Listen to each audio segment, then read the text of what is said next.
우리가 교회에 오는 이유는 하나님을 믿기 때문입니다. 하나님을 믿기 때문에 매주일마다 예배하고 경배합니다. 그렇다면 우리가 하나님을 믿는다는 것이 구체적으로 무엇을 뜻합니까?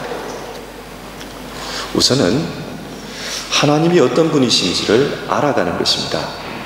믿음이란 믿음의 대상에 대해서 알아가는 것입니다. 그러나 하나님을 알아가는 것만으로 믿음이라고 말할 수는 없습니다. 왜냐하면 하나님에 대한 지식과 하나님에 대한 믿음은 엄연히 구분되기 때문에 그렇습니다. 그래서 요청되는 것이 하나님을 아는 것 플러스 하나님을 본받는 것입니다. 바울 사도의 편지를 잘 살펴보면 첫 부분은 믿음이 무엇인지 혹은 하나님이 어떤 분이신지를 설명합니다. 그리고 그 다음에는 그 믿음을 어떻게 실천할 것인지를 다룹니다. 그래서 바울 사도는 편지의 후반부에 너희는 하나님을 본받으라 그런 말씀을 여러 번 했습니다. 우리의 신앙은 하나님을 아는 것과 그 하나님을 본받는 것, 그것을 주축으로 합니다. 오늘 읽은 구약 성경의 말씀 신명기 32장은 모세가 자기의 사역을 다 끝내고 이제 죽음을 앞둔 시점에 기록한 것입니다. 모세는 지금까지 지내온 날들을 회상하면서 신앙의 후배들에게 당부를 전합니다. 이 말씀을 하면서 모세는 하나님이 어떤 분인지 후배들에게 소개를 합니다. 여러분, 모세가 경험했던 하나님이 어떤 분입니까? 먼저 10절 말씀을 보시겠습니다. 여호와께서 그를 황무지에서 짐승이 부르짖는 광야에서 만나시고 호위하시며 보호하시며 자기의 눈동자같이 지키셨도다. 모세가 경험한 하나님은 그를 황무지에서 만나시고 자기 백성을 만나시는 분입니다. 그런데 여러분, 하나님께서 자기 백성을 만나는 곳이 어디입니까? 이것이 참 중요합니다. 하나님은 광야에서 만나십니다.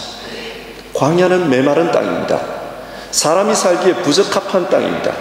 그래서 오늘 말씀에서도 짐승이 부르짖는 광야라고 표현합니다. 사람이 살기에 어려운 곳이란 말입니다. 또 광야는 외로운 곳이고 먹고 살기에 부적합한 곳입니다. 그런데 하나님은 왜 이런 곳에서, 왜 이런 광야에서 자기 백성을 만나십니까? 광야라는 말은 히브리어로 미드바르입니다. 이 말은 하나님의 말씀을 뜻하는 히브리어 따바르에서 유래되었습니다. 그래서 광야는 하나님의 말씀이 있는 곳, 그런 의미입니다. 지금도 이스라엘 사람들은 하나님의 말씀에만 집중하고 싶을 때는 광야로 간다고 합니다. 여러분 한번 생각해 보십시오. 사람이 살지 않는 아주 고요한 곳입니다. 먹을 것도 입을 것도 구할 수 없는 곳입니다. 그렇기 때문에 오직 금식하면서 하나님만 바라보는 곳이 광야입니다.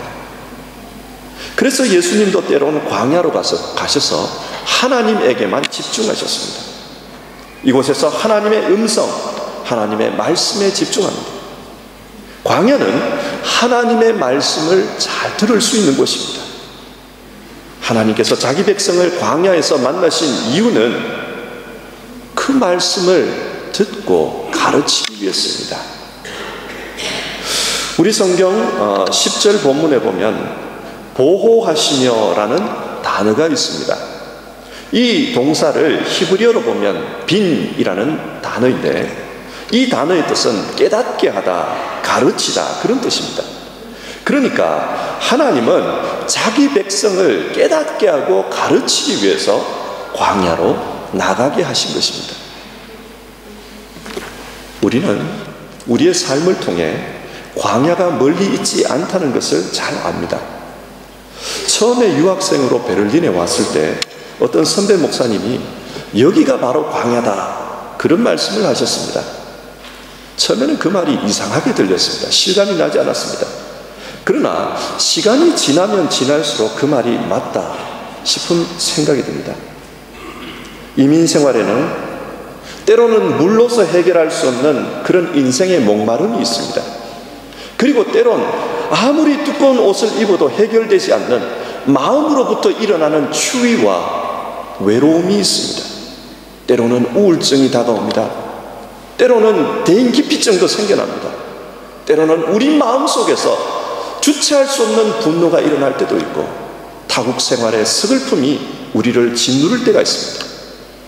하나님께서 먹이시고 입히시지 않으면 절대로 해결할 수 없는 마음의 양식의 갈증을 느끼는 것이 바로 광야입니다. 고통이 있고 실패가 있고 좌절이 있고 인생의 쓴물을 마시는 것, 그것이 바로 광야입니다. 하나님은 이곳에서 우리에게 신앙을 가르치고자 하십니다. 그런데 하나님께서 광야에서 무엇을 가르치십니까? 하나님이 어떤 분이신지를 가르치십니다. 출애굽을 할 때 이스라엘 백성은 하나님을 잘 몰랐습니다. 그저 모세가 전해준 조상들의 하나님, 아브라함과 이삭과 야곱의 하나님이라는 것만을 알았습니다. 그래서 그들은 광야에서 여러 번 실수를 합니다. 그 대표적인 예가 금송아지 우상을 만들어 놓고 하나님이라고 한 일입니다. 모세가 시내산에 하나님의 말씀을 받으러 가고 40일 동안 내려오지 않습니다. 이 사람들은 모세의 말만 믿고 지금까지 따라왔는데 모세가 사라졌습니다. 불안해졌습니다. 그래서 애굽 땅에서 자주 보던 금송아지 형상을 만들어 놓고 이 금송아지가 애굽에서 우리를 인도해낸 하나님이다, 그렇게 부르짖으며 축제를 했습니다.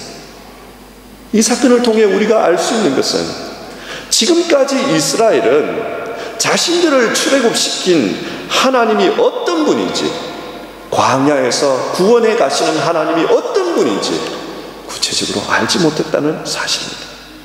그래서 하나님은 광야 생활을 통해 직접 하나님이 어떤 분인지를 가르치십니다. 오늘 우리에게도 광야는 하나님이 어떤 분인지를 배우는 것입니다.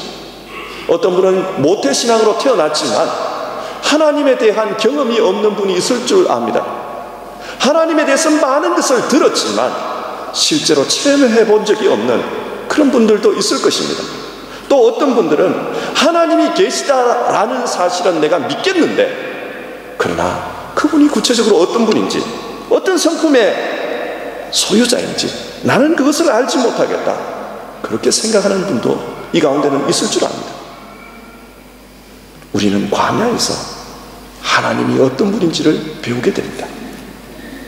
근데 여러분, 하나님께서 자기 백성을 어떻게 가르치고 계십니까?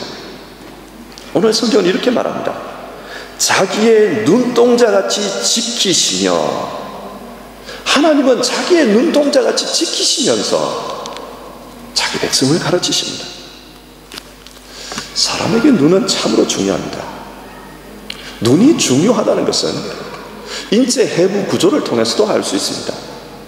눈이 중요하기 때문에 하나님은 눈을 특별한 자리에 두셨습니다.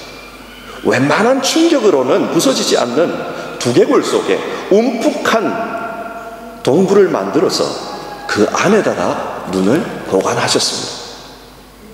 또 하나님은 눈꺼풀을 덮어서 이 눈에 아무 것이나 들어오지 못하도록 하셨습니다. 뿐만 아니라 눈썹을, 속눈썹을 통해서 2중, 3중으로 이 눈을 보호하십니다. 만약 바람이 불어 먼지가 날리면 눈은 자동적으로 닫히게 되어 있습니다. 신기합니다. 하나님은 우리 신경 조직의 무조건적인 반사를 통해서 우리의 눈이 보호되도록 만들어 놓으셨습니다.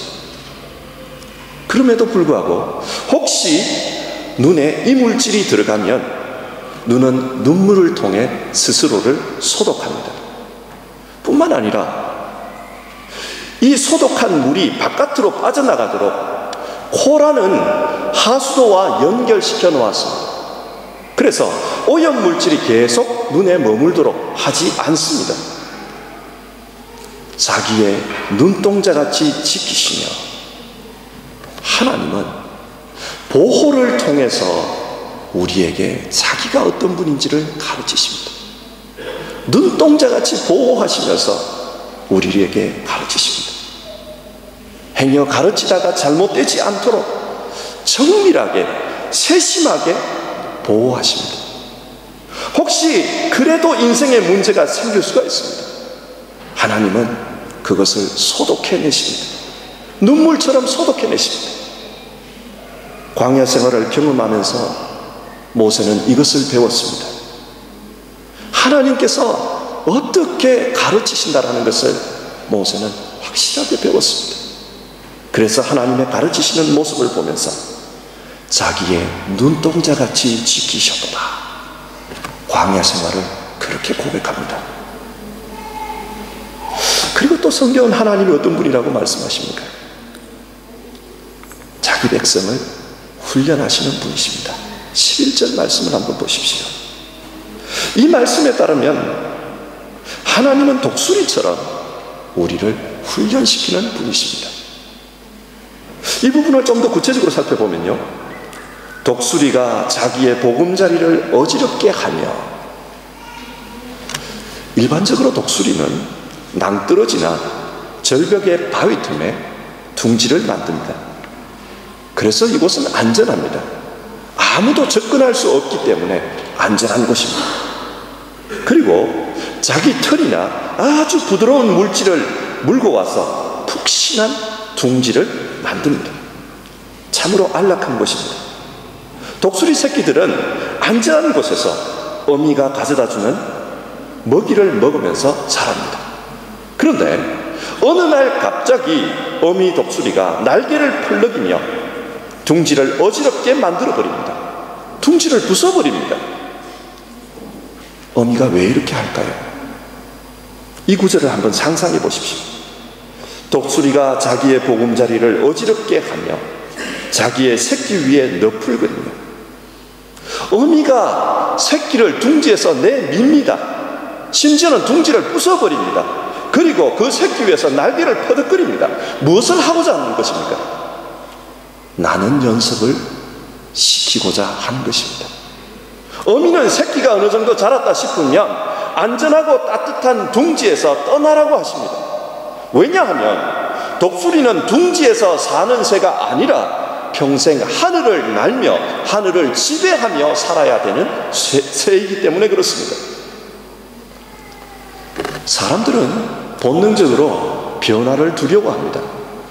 그래서 자기 인생의 상황이 좋을 때, 앞으로도 평생 지금같이 살았으면 좋겠다, 그런 생각을 합니다. 사람은 현실에 안주하고 싶습니다. 그러나 하나님은 우리의 보금자리를 어지럽게 만드실 때가 있습니다. 그래서 지금까지 안전했던 직장을 흔들어 버리실 때가 있고, 늘 순종적이던 아이가 갑자기 성격이 변해 문제를 일으킬 때도 있고, 예상치 못했던 가정에 불화가 일어날 때도 있고, 건강에 어려움이 생길 때도 있습니다. 독수리가 자기의 보금자리를 어지럽게 하며 하나님도 우리의 안락한 삶을 어지럽게 하실 때가 있습니다. 이것이 하나님의 훈련 방법입니다. 그러면 어떻게 나는 연습을 시킵니까? 그의 날개를 펴서 새끼를 받으며 그의 날개 위에 그것을 얹는 것 같이, 독수리는 새끼에게 나는 연습을 시킬 때 새끼를 높은 곳에서 떨어뜨려 버립니다. 그러면 새끼는 땅에 떨어지지 않기 위해서 날개를 퍼득거립니다. 하지만 새끼는 날지 못합니다. 그래서 새끼가 땅에 떨어지려는 그 순간 어미는 다시 자기 날개로 그 새끼를 받습니다. 하나님께서 자기 백성을 훈련시킬 때에도 이와 같다고 모세는 말씀합니다. 하나님을 닮은 사람으로 만들어 가실 때 하나님은 우리를 낮은 곳으로 떨어뜨려 버립니다. 내 힘으로는 어떻게 할 수 없는 그런 낭떠러지로 떨어지게 만들어 버립니다. 내 힘으로는 아무리 발부둥 쳐도 다시 회복되지 않는 그런 아픔이 우리에게 나타날 때가 있습니다. 그래서 하나님께 기도하고 매달립니다.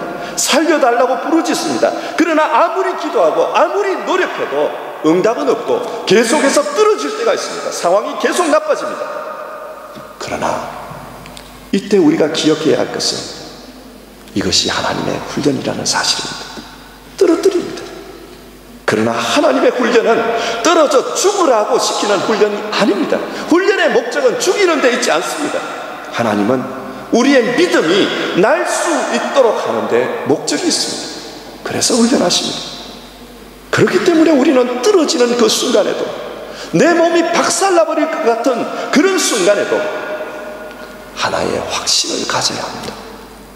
하나님이 나를 쳐다보고 있다는 사실입니다. 하나님은 방관하지 않습니다. 불꽃 같은 눈으로 지금의 상황을 쳐다보고 계십니다. 우리는 훈련의 괴로움 속에서 이 사실을 기억해야 합니다. 그런데 여기에 중요한 것이 있습니다. 여러분, 독수리에게 나는 것이란 어떤 것입니까? 독수리는 날개가 커서 날아가는데 적당한 신체 구조가 아닙니다. 독수리의 날개를 활짝 펴면 2m가 넘는다고 합니다. 날개를 움직여야 하는 몸의 근육과 비교할 때 독수리의 날개는 너무 큽니다. 그래서 날기에 부적합한 신체 구조를 가지고 있습니다. 반면 참새는 잘 날 수 있는 신체 구조입니다. 몸통의 근육과 날개의 크기가 조화롭기 때문에 그렇습니다. 하지만 독수리의 날개는 하늘을 나는데 오히려 방해가 되는 큰 날개입니다. 이사야 40장 31절에 이런 말씀이 있습니다. 오직 여호와를 앙망하는 자는 새 힘을 얻으리니 독수리가 날개치며 올라감 같을 것이다. 여기서 독수리가 날개치며 올라가는 것을 루터는 플리겐 nach 오벤이라고 번역하지 않았습니다. 날개치면서 위로 올라간다, 그렇게 번역하지 않았습니다. Auffahren mit Flügeln, 그렇게 번역했습니다. 그러니까 독수리가 나는 것은 참새처럼 날개를 파닥파닥 하는 것이 아니라 날개로 바람을 타고 상승하는 것입니다. 독수리에게 나는 훈련이란 날개에 힘을 기르는 것이 아니라 큰 날개를 펴서 바람을 타는 그 훈련입니다. 여러분, 이것이 무엇을 의미합니까? 하나님께서 우리에게 요구하시는 훈련은 자기 힘으로 날개짓해서 상승하는 삶을 살라, 그것이 아닙니다. 하나님이 움직이시는 그 공기에 자기를 맡기는 훈련입니다.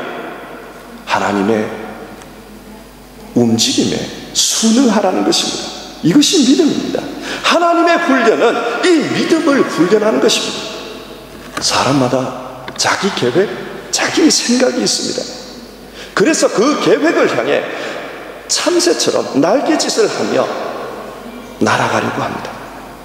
그러나 과거 이스라엘 백성이 광야에서 고생했던 이유를 한번 생각해 보십시오. 그들은 하나님이 인도하는 방법이 아니라, 하나님이 인도하는 방향이 아니라 자신들이 생각하는 방법, 자신들이 생각하는 곳을 향해 가고자 했습니다. 자기 힘으로 날아보려고 했습니다. 그렇기 때문에 그들은 광야에서 40년 동안 고생할 수밖에 없었습니다. 하나님은 우리가 하나님께 순종하는 것, 자기 자신을 내려놓는 것, 자기의 삶을 비울 줄 아는 것, 그것을 이 광야에서 훈련하시기를 원하십니다. 그래서 하나님의 바람, 하나님의 때, 하나님의 순응하는 삶을 통해 하나님의 방식으로 날아가라고 그것을 가르치고 계신 것입니다. 그리고 하나님은요, 이런 훈련을 통해 자기 백성을 마침내 약속의 땅, 그 목적지로 인도하시는 분이라는 것을 12절이 말씀합니다. 여호와께서 홀로 그를 인도하셨고, 하나님이 인도하십니다. 그리고 그 인도하신 다음에 13절과 14절을 보면 젖과 꿀이 흐르는 땅, 그곳에 살도록 하셨다 기록하고 있습니다. 이 산에서 살펴보면 하나님은 자기 백성을 선택하셨습니다. 그래서 광야로 불러내십니다. 그리고 그 광야에서 하나님이 어떤 분이신지를 가르치십니다. 그리고 그 하나님 앞에 순응하는 훈련을 통해 마침내는 하나님이 목적으로 한 그곳에 도달하도록 하십니다. 이런 하나님을 모세는 6절에서 그는 내 아버지여 너를 지으신 분이다 그렇게 말씀합니다. 그는 너를 만드신 분이시고 너를 세우신 분이시다. 하나님은 자기 백성을 낳으시고 기르시고 가르치고 훈련하셔서 마침내는 하나님이 목적으로 하는 하나님의 백성답게 하시는 분이십니다. 여러분, 모세가 왜 가르치고 훈련하시는 그 하나님을 아버지라고 부릅니까?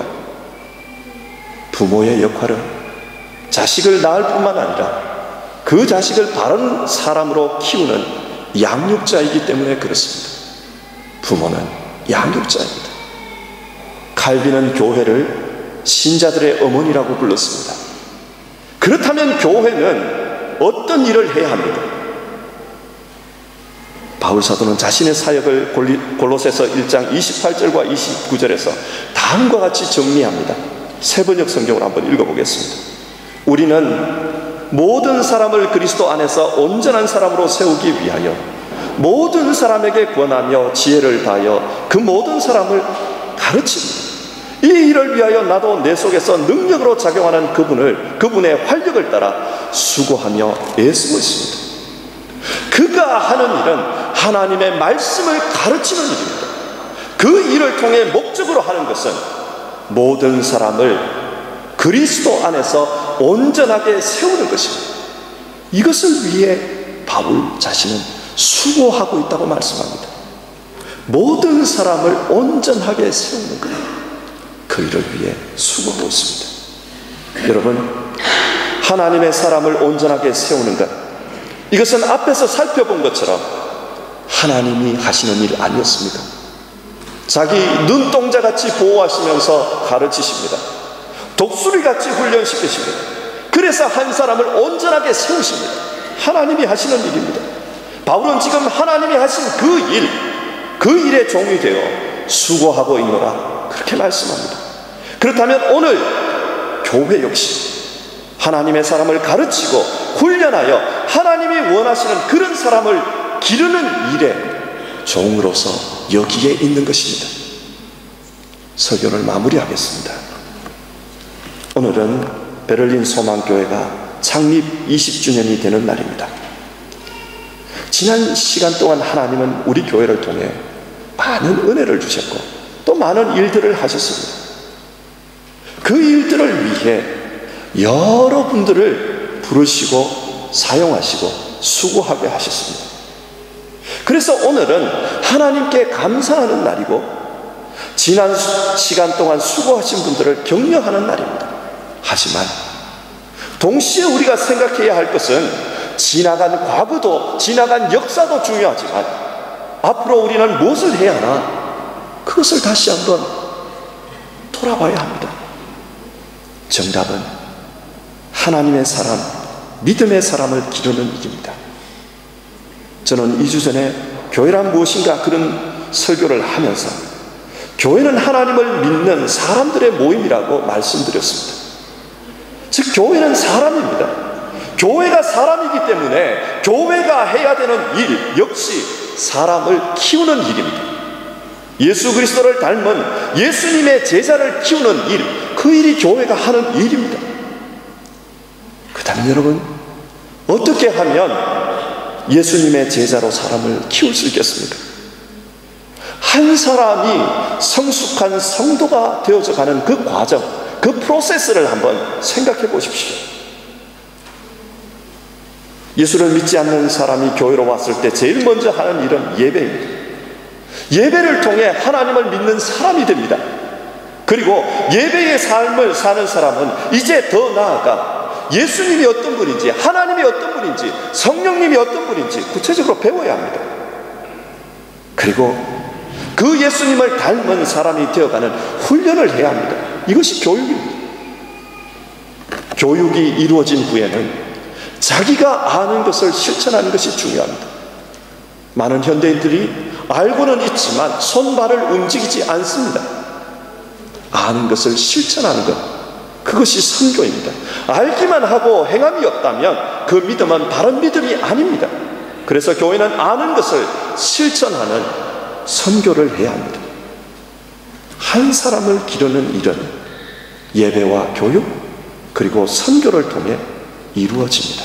그래서 우리 교회는 예배, 교육, 선교 이를 통해 사람을 키우는 데 집중해야 합니다.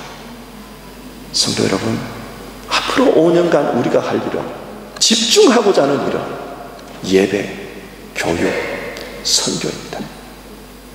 이 일을 통해 우리 각자가 정말 장성한 분량에 이르는 그리스도인이 되기를 바라고, 또 이 일을 통해 많은 훌륭한 장성한 그리스도인들이 나타나도록 일할 수 있기를 바랍니다.